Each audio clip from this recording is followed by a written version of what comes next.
सुहृदां ज्ञातारं विश्वतत्त्वानां वन्दे तद्गुणलब्धये। पंच परमेष्टि भगवान की, संत शिरोमणि आचार्य प्रवर गुरु विद्यासागर जी महाराज की, आचार्य प्रवर विद्या गुरुवर समय सागर जी महाराज की। चलिए,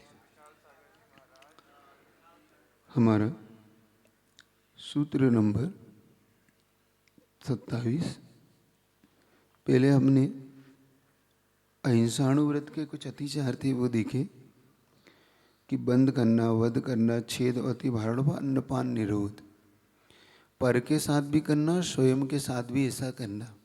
मतलब बहुत ज़्यादा हम अपने ऊपर भी अत्याचार करेंगे तो ये भी अपने हिंसा ही है, अपने प्राणों को भी क्षति पहुंचाना। जैसे कि हम बहुत ज़्यादा बिजनेस में लग गए और हम अपने भोजन पानी का ही ध्यान नहीं दे रहे, तो एक वैज्ञानिक तरीके से भी गलत है और हमारी धार्मिक दृष्टिकोण से भी गलत है। वो उतना ही करिए जिसमें हम अपनी आप की सुरक्षा, अपने शरीर की काया की रक्षा करते हुए धर्म, ध्यान और व्यापार चारों पुरुषार्थ कर सके। ये हमें हमेशा याद रखना है ना। ये बहुत महत्वपूर्ण क्रिया है। जैन शासन इसका पूरा ध्यान रखता है, स्वयं का और पर का और स्व का। तो स्व का ध्यान हम बहुत बार नहीं रखते, या तो पर का ध्यान, नौकरों पे अति भारारोपण करना, बच्चों पे अधिक पढ़ाई का बोझ डाल देना, उनकी कैपेसिटी से ज़्यादा देखकर उन पे अत्याचार करना। अत्याचार मतलब माँ बाप का होता है बहुत बार, तुम पढ़ो, ये करो, वो करो, उससे बच्चों के अंदर डिप्रेशन और कहीं कहीं आत्महत्या जैसी विचार आते हैं। क्योंकि जब वो पास नहीं हो पाते, नंबर कम आते हैं, तो वो सुसाइड जैसे कदम उठाने लग जाते हैं। क्योंकि बाद में पूछो तो पता पड़ता है कि क्या करें महाराज जी, मम्मी पापा की अपेक्षाओं पे हम खरे नहीं उतर पाए, हमने वो नहीं कर पाया। तो भाई अब कैपेसिटी नहीं है बच्चे की, जितनी कुव्वत है उतना ही काम होगा, तो ये नहीं करना। ऐसे ही सत्यानुव्रत में आप मिथ्योपदेश, झूठा उपदेश दे रहे हैं किसी को, ठगने वाला, कि ऐसा उसे धर्म बता रहे हैं, धर्म नहीं है। ये आजकल बहुत होता है प्रवचन सभाओं में। व्याख्याओं को तोड़ मड़ोड़ के करना, अर्थ का अनर्थ निकालना, ये जैन आगम के विपरीत आगमाभास होता है। ये हमेशा इसका ध्यान रखना चाहिए। व्याख्या वही हो जो आगम से सपोर्ट होता हो, जिसमें आगम अपने समर्थन मिलता हो। बात थोड़ी सी ज़्यादा हो सकता है कि भाई आप उसको अलग अलग दृष्टिकोण से, अपेक्षाओं से रख सकते हैं, लेकिन बात आगम से मेल ही नहीं खाती हो, सिर्फ अपनी पुष्टि के लिए किया जाता है, ये भी एक आप मिथ्योपदेश हो सकता है, या याद रखे सब लोग, है ना। रह्योव्याख्यान, किसी की गुप्त क्रिया को प्रकट कर देना, किसी को ये अंदर आपको अंतरंग बात बताई उसने, या आपने कहीं से उसे पता कर लिया और उसे सबके सामने प्रकट करना, ये महान पाप है, ये सत्यानुव्रत का दोष है। सबसे अच्छा है आप मौन रहिए, क्यों किसी के बदनाम करके आपको क्या मिलता है। लेकिन व्यक्ति इसको एक अपना ख्याति का पॉइंट बना लेता है, मतलब गुडविल का पॉइंट, कि मैंने बताया, मैंने सबसे पहले ये खबर ला के दी, देखो ये ऐसा समाज में ऐसा हो रहा है। इससे करके आपको लाभ क्या होता है। व्यक्ति का एक नेचर होता है दूसरे को गिरा के ऊपर उठने वाला, दूसरे को बदनाम करके स्वयं अपने आप को अच्छा बताने वाला, लेकिन इससे नीच गोत्र का बंध भी होता है। और एक आधी बार आपकी बात मान ली जाती, बाद में आपकी बदनामी होती कि नहीं वो उसका काम ही यही है। एक बात इस नेचर से बचना। ये बहुत से लोग का एक दो बार तो आपकी बात स्वीकार कर ली जाती है कि हाँ भाई उसने ऐसा कहा, तीसरी बार में अरे भाई उसका काम ही यही है। उनका काम सिर्फ हवा फैलाना है, लोगों के बीच में अपना नंबर बनाना, अपना नाम बनाना, और बाद में जाके घर बैठ जाना है। इसलिए आप समझे ना, सत्यानुव्रत की कीमत होती है ना। ये कूटलेख, झूठे दस्तावेज बनाना, किसी के बारे में नकली कागज बना लेना और अपने नाम करा लेना, ये बहुत होता है आजकल। किसी की ज़मीन, किसी के घर, किसी की जायदाद अपने नाम करा लेते हैं, फिर भाई को दगा देते हैं, चाहे अपने परिवार के सदस्यों को, मित्रों को, अपनी कंपनी में होने वाले पार्टनर को। ये सब पाप माना जाता है, ये भी सत्यानुभूत का दोष है। न्यासापार, किसी की धरोहर को उसने कहा भाई साहब मैंने 1 लाख रुपए दिए थे, आप दिए थे 5 लाख, और वो भूल गया कि 1 दिए थे कि भाई साहब मैंने 1 लाख, हाँ ये ले जाओ, और 4 हमने रख लिया। ऐसे ही किसी का कागज़, किसी के कुछ ऐसे दस्तावेज हैं महत्वपूर्ण जिन्हों हमने उन्हें रख के उनके साथ वार्निंग करी, तो ये सब पाप है। साकार मंत्र भेद, ये बहुत होता है। किसी की मुखाग्र देख के पहचान जाना कि ये व्यक्ति शायद ये सोच के अरे आया है, और आपने सबके सामने उस भेद को खोल दिया।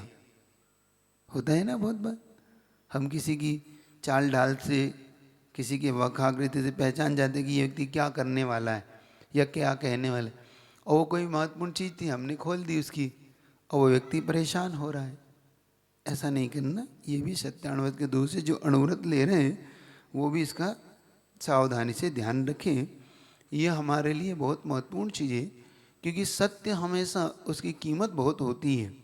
हमें तत्काल लगता है कि सत्य परेशान होता है, हमेशा मन में आता है कि महाराज झूठों को बोलबाला है, झूठों पूजे जाते हैं, झूठों की आजकल पूछ परख होती है, सत्यवान को तो हमेशा दुखी उठाना पड़ता है। नहीं, ऐसा नहीं है। सत्य की वैल्यू बहुत होती है। चाहे आप देखो जहाँ पर एक भाव की दुकान होती है, मतलब सत्य का उसका, तो उसकी कीमत धीरे धीरे उसकी वैल्यू बहुत हो जाती है। थोड़ा सा फाइट करना पड़ता है, थोड़ा सा संघर्ष करना पड़ता है, लेकिन धीरे धीरे उसको फिर नहीं भैया उसके पास मत जाओ, वहाँ पे बहुत ज़्यादा वार्निंग होती है, उसके पास जाओ वहाँ कोई वार्निंग काम नहीं, वो जो है बच्चे से बूढ़े तक को एक जैसा देता है ना। इसका मतलब आपने उस सत्य की कीमत की है। तो ये सत्य थोड़ा सा परेशान हो सकता है, पराजित नहीं है, हमें ध्यान में रहे। सत्य थोड़ी देर के लिए परेशान होता है तो, लेकिन हमें घबराना नहीं। अब आता है अचौर्यानुव्रत, ये बहुत अच्छा है, इसे देखिए। स्तेन प्रयोग तथा रतादान विरुद्ध राज्यातिक्रम हीनादिक मानोन्मान प्रतिरूपक व्यवहाराः। स्तेन प्रयोग तथा रतादान विरुद्ध राज्यातिक्रम हीनादिक मानोन्मान प्रतिरूपक व्यवहाराः। अब देखो, किसी की गिरी हुई, पड़ी हुई, रखी हुई वस्तु को स्वयं उठाना, किसी को दे देना, एक चोरी का है ना। अदत्ता दानम स्तेम, आगे सूत्र आपके सामने आया है। अब यहाँ पर बता रहे हैं उसके, भाई ये तो नहीं करते तो आप क्या करते हैं? स्तेन प्रयोग, चोरी के लिए प्रेरित करना अथवा चोरी का तरीका बता देना। टैक्स चोरी ऐसी कर लिया करो। देखो आजकल ऐसे ऐसे हो जाता है मामला सेट है, स्तेन प्रयोग है, ध्यान रखो। पहले जरूर होता था कि वहाँ चोरी की न्यूज दे देना, ऐसे ऐसे चोरी करना या ऐसे ताले तोड़ना, लेकिन अब आजकल दूसरी तरह से चोर है, तो नया टेक्नोलॉजी वाला चोर है। अब तो भाई कंप्यूटर आपके लैपटॉप से ही गायब कर दिए, बैंक से ही सारे गायब हो जाते हैं। आपकी भाई जो खाते हैं उनमें से, है ना। तो ये भी एक चोरी है। इसके तरीके बता देना, टैक्स चोरी के बता देना। 2 नंबर का माल वहाँ से खरीद लो, जीएसटी कैसी बचाई जाती है, कैसे माल निकाला जाता है, कैसे वहाँ पर आधा पैसा देके आधा बिल लेके और पूरा माल कैसे वहाँ से निकाल के, कैसे वहाँ पे थोड़ा सा रिश्वत देके, ये चोरी के तरीके और चोरी का माल, ये सब स्तेन प्रयोग है। समझ रहे हैं आप लोग? तदा रतादान, चोरी का माल खरीदना। सोना सस्ता मिल रहा है वहां से ले लो, थोड़ा सा फर्क नहीं, अपने को क्या करना, वो चोरी करके लाया, हमने थोड़ी चोरी की महाराज जी, उसने तो हमें बेचा। अब वो 50 लाख की 10 लाख में बेच रहा था, हमने तो मौका देके खरीद। नहीं, आपको तो पता ही है कि माल कहाँ से आएगा, कैसे बिकेगा। जब 70 लाख रुपए की कीमत किलो का माल है तो ये 10 लाख में मिल कैसे सकता है? इसका मतलब चोरी का है, तो हमें नहीं खरीदना है। महाराज जैसे कैसे, हमने थोड़ी कहा था उससे लेकिन आपकी वहाँ पर अनुमोदना हो रही कि नहीं हो रही खरीद कर? वहाँ पर आप उसका लाभ उठाने के चक्कर में, समझ रहे हैं कि नहीं? ये नहीं करना अपने को। 2 नंबर का माल बिक रहा है इसका मतलब गड़बड़ है। जो टी शर्ट, जो पैंट शर्ट, जो जूती, जो कार, जो गाड़ी, जो टू व्हीलर, हम पता है मार्केट में क्या रेट है उसका, वो मार्केट में हाँ 2-5 हज़ार रुपये का तो समझ में आता है कि भाई वो फ़ायदा कम ले रहा होगा, कम प्रॉफिट ले रहा होगा, इसलिए वो दे रहा। लेकिन कीमत 1/4 हो रही है, इसका मतलब क्या बता रहा है वो? समझ में आ रहा है? ये तो सीधे सीधे चोरी है, समझ में आता है। फिर भी हम जानबूझ के हम लोग अनजान बनना चाहते हैं, जानकर भी नहीं जानने का ढोंग करते हैं शायद हम, हैं ऐसे ही ना। जानबूझकर अंध बने हैं, आंखें बांधी पाटी, रे जिया जग धोखे की टाटी, है ना। जानबूझकर हम अंधे बन जाते कि नहीं नहीं ऐसा कुछ नहीं होता, हमने तो खरीद लिया, बात सब समझ में आता है हम लोग को, ये माल कहाँ से आ रहा है और कहाँ से, तो टैक्स चोरी। और आजकल तो इसकी बड़े बड़े मतलब पूरी एक मार्केट ही होती है।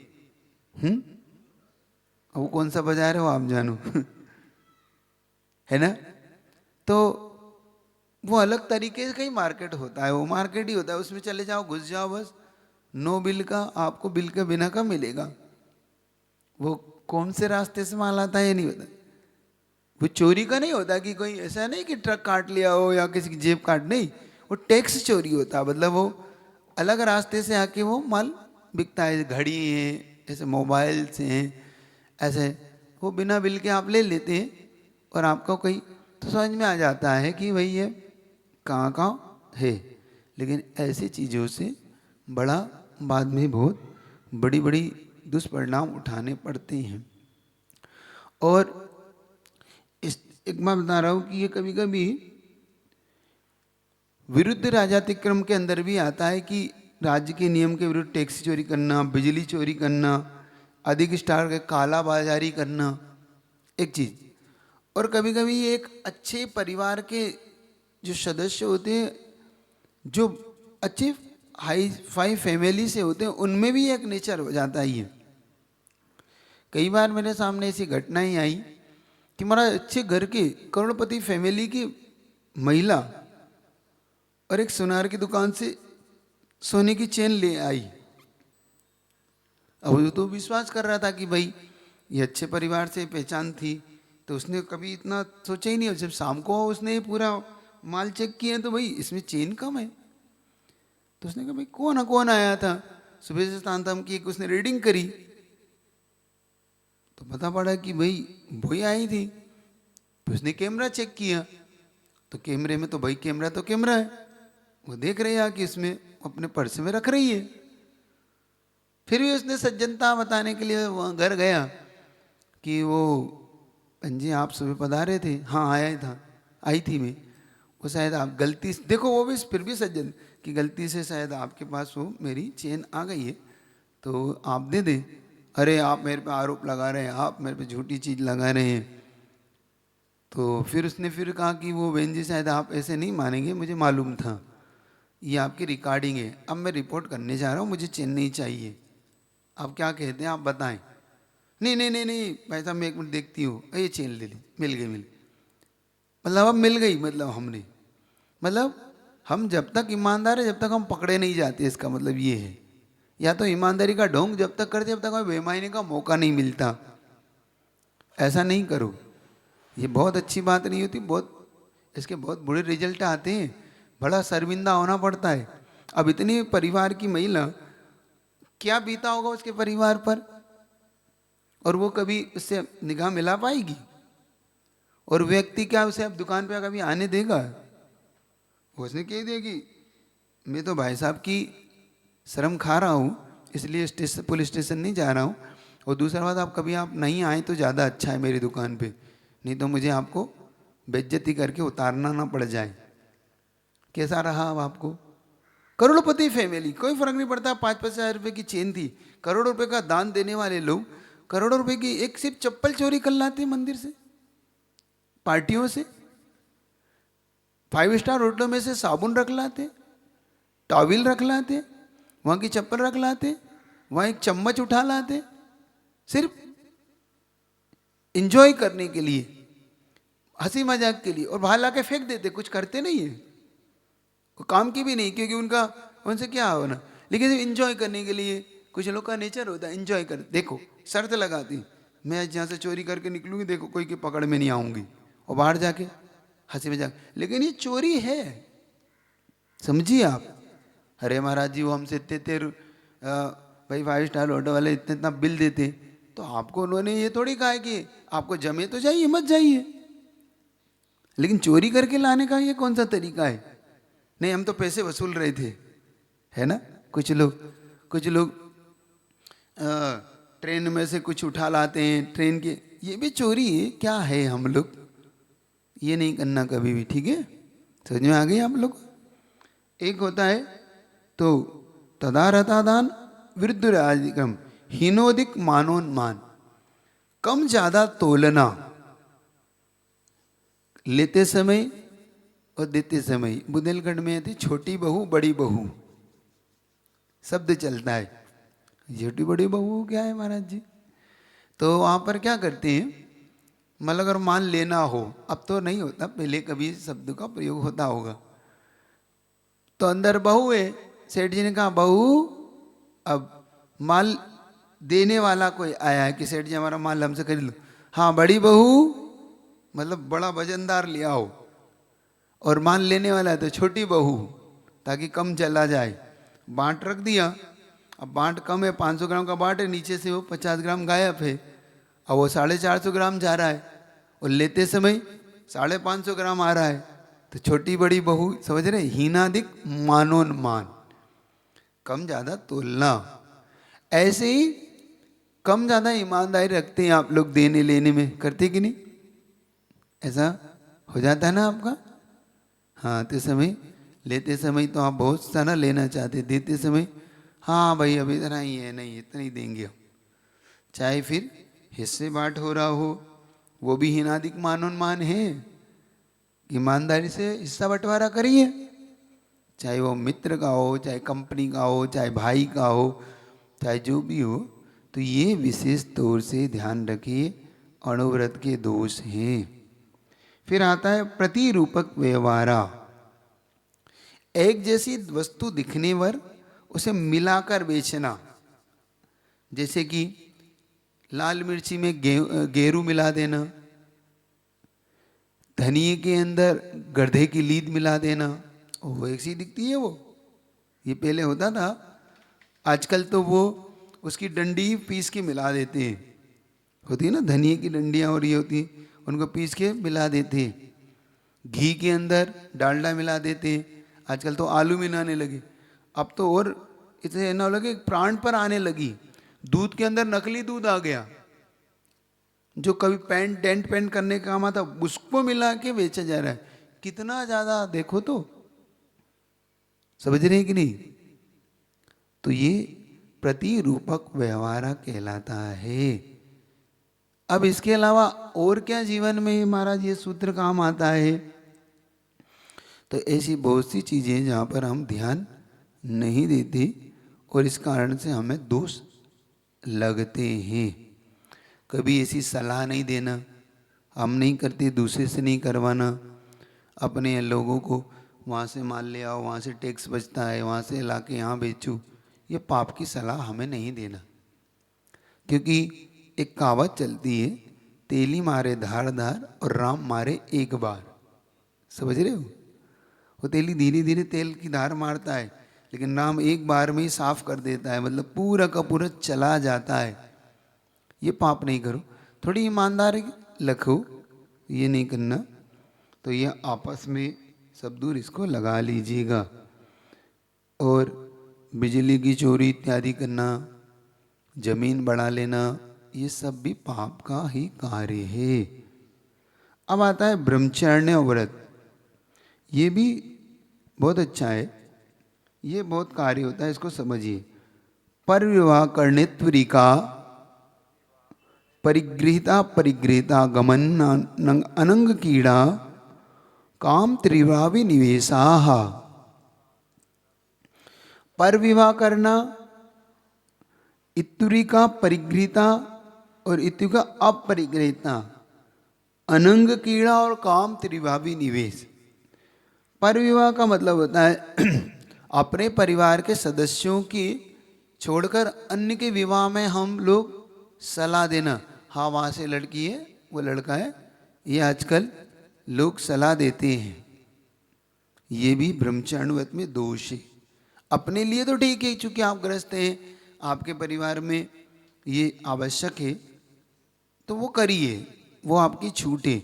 लेकिन जिनने अणुव्रत या ब्रह्मचारिणी व्रत ले रखा है वो पर की सलाह, भाई वहाँ लड़का है देखा हो, वहाँ लड़की है देखा हो, वहाँ पर ऐसा ऐसा है, बिचौलिया होते हैं ना कुछ लोग, ये बहुत बड़ा बिजनेस हो चुका आजकल। ये बिजनेस हो चुका कि इतना % दो हम बात पक्की करा देंगे। ये पर विवाह करने है तो इसमें व्यर्थ में ना पड़िए, जो है सो वो करेगा। होता है कि नहीं? कई बार आप साधुओं को ही फंसाने लग जाते। महाराज आप वहां गए थे ठीक ठाक है, अब भाई तुम साधुओं को फंसा रहे हो। साधुओं से कहते महाराज आशीर्वाद दो शादी हो जाए, और मैंने अपनी नहीं करी, तुम्हारी कहां से आशीर्वाद दे दूं? क्यों? तुम लोग गलत ट्रैक पे तो नहीं होते? कभी कभी मैं सोचता हूं आप लोग गलत आशीर्वाद मांगते हो। कैसे महाराज? महाराज बिजनेस का आशीर्वाद दे दो। भाई मैं ही नहीं कर रहा हूं तो मुझसे मांग के तुम्हें क्या मिलेगा? बिजनेस तुम्हारा। भाई जो अनुभवी लोग हैं जो बिजनेस है तो उनके पास जाओ, जिनने बिजनेस किया है, जिनने शादी की उनके पास जाओ। मुझे क्यों कह रहे हो कि शादी का आशीर्वाद दो? ठीक है कि नहीं? तो ये उल्टे काम ना करो, साधुओं को ना उलझाओ इसमें, ये राम नहीं करना। साधु से ये कहो कि महाराज हम लोग एक सदग्रस्त बन सके, हाँ इतना तो अनुमति है, हमें आशीर्वाद दें कि हाँ कि आप इस परंपरा को, जिन शासन की परंपरा को आगे ले जाओ। ठीक है, ग्रस्त हो उतना करो, लेकिन ये कार्य के पहले अनुमोदना नहीं है मेरी। बाद में आप अच्छा हो सके आपने कर लिया है सो ठीक है, आप नहीं, पहला तो अनुमोदना है मेरी, आप मुनि बनिए, जिन शासन में आइए। फिर भी आप नहीं मान रहे, हम तो महाराज विवाह करके ही रहेंगे, तो फिर सदग्रस्त बनिए, अच्छा सा जीवन यापन करिए, इतना कह सकता और क्या कहा जा सकता। ठीक है ना? तो ये आप ध्यान रखेंगे। कुछ पूछना तो नहीं है? कुंडली, हाँ माइक दे दो। महाराज जी नमस्ते। महाराज जी आजकल जो सामाजिक व्यवस्थाएं बिगड़ी हैं उसमें एक कारण ये भी है, पहले रिश्तेदार या पहचान वाले एक दूसरे को अच्छा संबंध दिखा देते थे, आजकल वो सब व्यवस्थाएं बंद हो गई, तो उसकी वजह से सामाजिक व्यवस्थाएं भी कुछ बिगड़ी हैं, इसमें आपका क्या वो है? देखो मैंने पहले कह दिया, अपनों के लिए आपको कोई मना नहीं किया रहा है। यहाँ पर मना किया जा रहा है बहुत सारी बिना वजह की सलाह देने का कार्य। जहाँ कोई आपका लेन देन ही नहीं है, इसमें क्यों पढ़ रहे हैं आप? इसलिए भी व्यवस्थाएं बिगड़ती हैं। आप धर्मात्मा को धर्मात्मा तक पहुंचाने का काम आपका है कि भाई हाँ वो धर्मात्मा है, वो भी धर्मात्मा है, आप लोग समझ लो।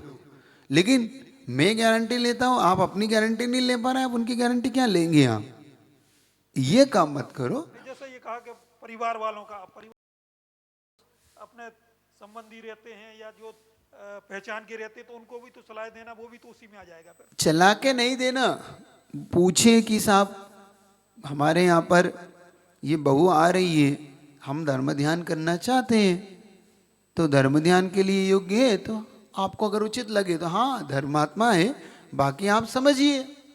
ये कहना एक अलग बात है, लेकिन हाँ सब बढ़िया है। और आजकल तो बहुत गड़बड़ ये हो रहा है कि धर्मात्मा को शायद आप पसंद ही नहीं करते, आप धर्मात्मा को ढूंढ रहे हैं। अब अधर्मात्मा को हम कैसे संबंध करें? समझ रहे हो? तो ये कहना एक अलग बात है।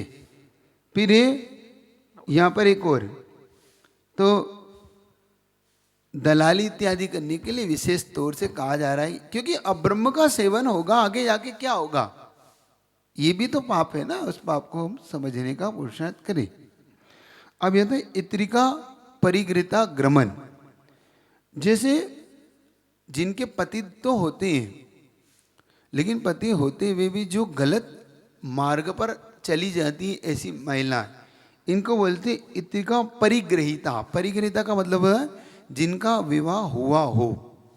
ऐसी विवाहित महिलाएं किसी अन्य पुरुष के साथ अपने संबंध को बनाना रखते, ऐसी इत्रिका परिग्रहिता गमन कहलाता है। फिर इत्रिका अपरिगत गण, ऐसी स्त्रियां जो पति से नहीं है जिनके, लेकिन वो गलत आचरण करती हैं, ऐसे लोगों के आना जाना, ऐसे लोगों से संबंध बना के रखना, ये भी ब्रह्मचर्य का दोष है। सुन रहे, जिनका हमें पता है कि इनके आचरण गलत है, ये गलत तरीक पर है, क्योंकि एक तो आपकी बदनामी होगी, क्योंकि ये लोग कहेंगे कि देखो इनके आना जाना, इसका मतलब ये भी गलत बड़ा है।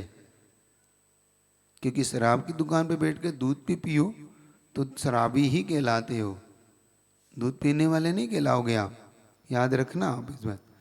इसलिए बहुत सावधानी से ऐसे लोगों से उठना बैठना मिलना जुलना बड़ा सावधानी पूर्वक किया जाता है। समझ रहे हैं कि नहीं आप लोग? हाँ, तो ये इत्रिका अपरिग्रह। अनंग कीड़ा, अनंग कीड़ा का मतलब होता है जिनसे विषयों का जो भोग करने के अलावा अलग प्रकार से उनसे इस अब्रह्म का सेवन करना। काम त्रिआवेश, हमेशा इस पाप की अभिलाषा रखना मन में, हमेशा इस पाप को लेकर आगे बढ़ना, ये ब्रह्मचर्यान्वय के दोष है। फिर अगला सूत्र आ रहा है परिग्रह परमाण व्रत में जो दोष लगते हैं वो, क्षेत्र वास्तु हिरण्य स्वर्ण धन धान्य दासी दास कुप्य भांड प्रमाण अतिक्रमा। क्षेत्र यानी होता है खेती, वास्तु का मतलब होता है मकान, फिर स्वर्ण यानी आप जानते हो सोना चांदी ये सब, और धन्य धान का मतलब होता है, धन धान पहले होता था आपका बैल हाथी घोड़ा, ये धन कहलाता था। धान्य मतलब होता था गेहूं ज्वार मक्का बाजरा, ये धान्य कहलाता था। दासी दास आप जानते ही हो, नौकर चाकर। कुप्य मतलब कपड़ा, भांड मतलब बर्तन। ये 10 प्रकार का परिग्रह का परिमाण आपके द्वारा होता है, लेकिन इसमें से विशेष हमारे थोड़ा सा लोभ के कारण हम इनमें अतिक्रमण कर लेते हैं। हम खेत इत्यादि में, मकान इत्यादि में, भैया एक रेट का मिल रहा है जल्दी से लेके खरीद लो, तो वो एक प्रकार का खेत इत्यादि लेके रख के लालच के कारण परिमाण तो कर लिया था कि इससे ज़्यादा खेत नहीं रखेंगे, लेकिन हमने क्या किया, हमने लोभ में आकर एक और खेत खरीद लिया, वो परिग्रह का प्रमाण का उल्लंघन कर दिया। ऐसे वास्तु यानी घर, घर सस्ता मिल रहा था, हमने एक और ले लिया, एक तो था ही हमारा परिमाण था कि भाई एक से ज़्यादा नहीं रखेंगे, लेकिन हमने दूसरा भी लोभ में खरीद लिया। ऐसे ही सोने का परिमाण बनाया, वहाँ पे सस्ता मिल रहा था, हम लेके आ गए। ध्यान रखो ये दोष है, अतिक्रम कर देना। समझ रहे, इतने नौकर रखूँगा, इतने नौकरानी रखेंगे, इतने दास दासी, इतना धन धान्य रखेंगे, ऐसे ही कपड़े रखेंगे, इतने बर्तन रखेंगे, इन सब का उल्लंघन करके हम अतिक्रमण जो कर जाते हैं, इसका नाम परिग्रहण व्रत का दोष है। समझ में आया? आप लोग थोड़ा सा ये अणुव्रत लेते समय ध्यान रखें कि जो हमें आवश्यक है, एक चीज़ कह के अपनी बात पूरी करूँगा, इसका सबसे अच्छा एक आजकल थोड़ा सा पैसे को लेके थोड़ा सा प्रॉब्लम आती है। वो क्या आती है, मान लो कि हमने नगद रुपये को लेकर हमने परिमाण किया तो क्या होता है, रुपये की वैल्यू आजकल गिर जाती है थोड़े से। पहले 1 लाख रुपए की बहुत वैल्यू होती थी। आज से 10-15 साल पहले 1 लाख रुपए बहुत होता था, लेकिन आज उसकी कोई कीमत नहीं बची। 1 लाख रुपए यूं निकल जाता है। तो ऐसे में बड़ा प्रॉब्लम आती है कि नगद का परिमाण फिर हम कैसे करें महाराज। तो उसका सबसे अच्छा था गोल्ड, सोना। हम उतना नगद रख लें कि हम 1 किलो के सोने के बराबर हम नगद रखेंगे। अब मान लो उस समय 10 लाख का सोना था, आज 50 लाख का सोना हो गया, तो हमारी नगद की जो वैल्यू थी वो आज की प्रेजेंट जो कंडीशन है उसके अनुसार हो जाएगी, जिससे आपका जीवन यापन अच्छा चल सकता है। नहीं तो बहुत बार उस समय नगद 5 लाख से ज़्यादा नहीं रखेंगे। अब उन्होंने रख लिया, आज 5 लाख की कोई वैल्यू नहीं बची, अब जीवन चल ही नहीं सकता, क्योंकि जीवन पर्यंत चलाना है उन्हें। तो इसलिए मेरा कहना है कि इस प्रकार की वैल्यू से आप कर ले परिमाण, तो आपको सरल सहज होगा। तो ये बहुत से पापों से बचाने के लिए ये परिमाण किया जाता है, ये याद रखेंगे। तो आज इतनी ही रखता हूँ आपकी क्लास, थोड़ा सा कम में ही काम चलाऊँगा आज, क्योंकि फिर मेरी उसकी भी क्लास आगे रहती है। तो एक छोटी सी क्लास आपकी है, लेकिन आपके लिए पर्याप्त समझता हूँ। ये आप परिमाण करिए, और इसमें आपको कोई प्रश्न हो तो पूछिए। कुछ पूछना है? चलिए जल्दी से पूछ ले। तो और भी किसी को इसमें कुछ पूछना हो तो सब। नमस्ते महाराज जी। महाराज जी, जैसे शुरुआत में आपने सुसाइड की बात की थी, मतलब अपनी चर्चा हुई थी, तो अगर कभी किसी को अपने जीवन काल में कभी एक क्षण के लिए भाव भी आया हो, तो क्या उसके लिए भी प्रायश्चित लेना चाहिए? ले तो अच्छा ही है, क्योंकि ये जीवन बड़ा दुर्लभ है, और इस दुर्लभ जीवन के प्रति अहित का भाव तो आ ही जाता है। कभी कभी गुस्सा आ जाता है कि ऐसे जीवन से तो हमारा मर जाना अच्छा है, सुसाइड कर लेना अच्छा है, लेकिन ये परिणाम भी इस जीवन के प्रति बुरे भाव हैं। ये दुर्लभ मनुष्य पर्याय है। इस दुर्लभ मनुष्य पर्याय को ऐसे खोने से क्या होता है, संघर्ष तो करना ही पड़ता है जीवन में, लेकिन कभी कभी संघर्ष से घबरा जाता है, तो वो प्रायश्चित तो ले ही लेना चाहिए, और नहीं तो अपनी निंदा कर रहा है तो करना ही चाहिए। प्रायश्चित ना भी दे हो सकता है, गुरु कहते हैं कोई बात नहीं आगे से ध्यान रखो, लेकिन अपनी निंदा करने से मन हल्का होता है कि हमने कभी ऐसे भाव किए थे तो हमें अब नहीं करना, तो कर ले तो बहुत अच्छा है। कभी बुरे भाव ना करें, ठीक है। तो और कोई भी आपके अंदर की कोई जिज्ञासा है इन दोनों तीनों सूत्र पे तो पूछ लें जल्दी से, फिर अपन क्लास पूरी। नमस्ते महाराज जी। महाराज जी, बर्तनों का और अनाज का कैसे करना? जैसे कि अनाज हमें एक साल का जो करना है कि साल भर में इतना अनाज चाहिए, रख लिया, बाकी का त्याग कर दिया कि भाई अगले साल के लिए अगर रहेंगे तो देखेंगे, तो रहेंगे तो ले लेना। ऐसे बर्तनों का कि भाई मुझे 10 जोड़ी बर्तन 20 जोड़ी बर्तन मुझे उपयोग में आते हैं, बाकी परिवार जाने, परिवार का काम जाने, भाई वो उनके बर्तन है, मैं इससे ज़्यादा पाप नहीं बांधूंगी। आप रख लें कि भाई मुझे 2 जोड़ी थाली लगती है, 5 गिलास लगते हैं, 1 जग लगता है, इतने बर्तन चाहिए मुझे, इससे ज़्यादा मेरा बर्तन पे कोई अधिकार नहीं है। अब 100 सदस्य हैं घर में तो वो उनका वो जाने, वो उनके हैं। ऐसे ही 10 मकान है तो मेरा तो जिस मकान में मुझे रहना बस उसी का ही है, मतलब 1 मकान का है। अब 10 मकान है तो है, मुझे इससे कोई मतलब नहीं, परिवार के सदस्य जाने। ऐसा करके इस पाप से बचे। नमस्ते महाराज। हाँ इधर दे दे जल्दी से।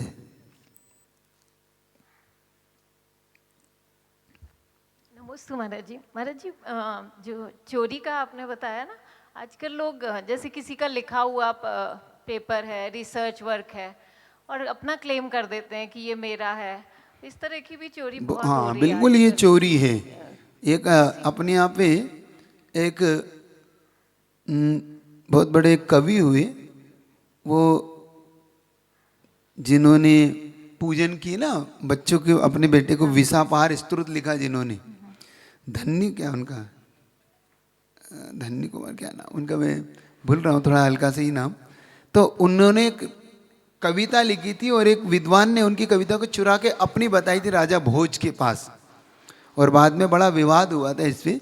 लेकिन बाद में उन्होंने फिर नाम माला लिखी, धनंजय। धनंजय कवि धनंजय हुए, तो ये भी एक चोरी है कि आप उनकी चीज़ अपने नाम कर रहे हो। नहीं, ये भी नहीं करना कभी भी। किसी का लेख, किसी का कोई कविता, उसको उसके नाम से कहो दो ना कि उसकी ये मैं से पढ़ रहा हूँ। जैसे हम लोग बहुत से उदाहरण देते हैं तो स्पष्ट कह देते कि हमारा नहीं है। हम उदाहरण देते हैं, वैष्णव दर्शन में से कहीं उदाहरण आता है, कभी अपने शास्त्रों से आता है, भूल भी जाते हैं कभी शास्त्र का नाम या किसका है, तो हम कह देते भैया कहीं से हमने सुना था, ये आपके सामने रख रहे हैं। अब जिसका है वो हो तो ठीक, नहीं तो हमारा नहीं है, मेरा पर्सनल। और इसीलिए देखो अपने आचार्यों ने कितना बड़ा इसको कहा, केवली भणितम। मैं नहीं कहूँगा, केवलियों ने कहा है, मैं तो वो कहूँगा, क्योंकि मेरा कह दूँ तो ये तो मेरी चोरी है, क्योंकि मेरा है ही नहीं, ये शुद्ध मेरा थोड़ी, मुझे तो परंपरा से मिला है, वो आपके सामने रखा है। इस प्रकार से बात को कहना, इसलिए गुरुजी बहुत सावधानी से इन चीज़ों को बोलते थे कि सत्यानुव्रत में भी एक गुरुजी का संस्मरण है। एक पुस्तक है जो बहुत अच्छी पुस्तक है, जिसका नाम है सोने की चिड़िया और लुटेरे अंग्रेज। हाँ देखो, लेकिन गुरुजी सिर्फ सोने की चिड़िया बोलते थे, पीछे का शब्द नहीं बोलते थे।